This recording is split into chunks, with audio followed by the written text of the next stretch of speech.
ingénieure du son sur l'émission Paris Dernière, ex-styliste pour la Griffe Kenzo, Béatrice Ardisson, fondatrice du label Ardisson, se définissait comme sound designer.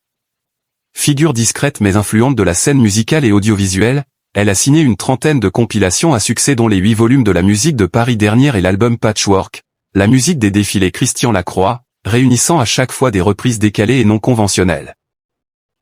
Pour Paris Dernière, il fallait un titre sur chaque travelling accéléré dans les rues de la capitale. Je n'ai mis que des reprises décalées de grands tubes, avait raconté Béatrice Ardisson qui a réalisé aussi l'ambiance musicale d'événements mondains, restaurants, hôtels et boutiques de luxe en France comme à l'étranger. En 2014, Béatrice Ardisson a signé la bande musicale éditée en CD de l'exposition consacrée à Robert Mapplethorpe, au Grand Palais à Paris. La musicienne préparait aussi le blind test de l'émission Tout le monde en parle de Thierry Ardisson sur France 2. Malgré la rupture, les deux ex ont su garder des relations fortes pour l'équilibre de la famille qu'ils ont fondée. Béatrice Ardisson est partie paisiblement ce mercredi 18 février, chez elle, entourée de ses enfants et de ses amis, ont précisé les enfants de Béatrice Loustalent, ou plutôt de Béatrice Ardisson, puisqu'elle avait conservé comme nom d'artiste le patronyme du producteur et animateur de télévision décédé en juillet dernier.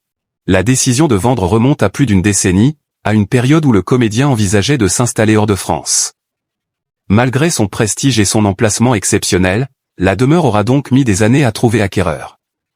Cette transaction intervient par ailleurs dans un contexte délicat pour l'acteur, récemment condamné à une peine de prison avec sursis dans une affaire d'agression sexuelle, décision dont il a fait appel. Et visé aussi par une enquête pour fraude fiscale présumée.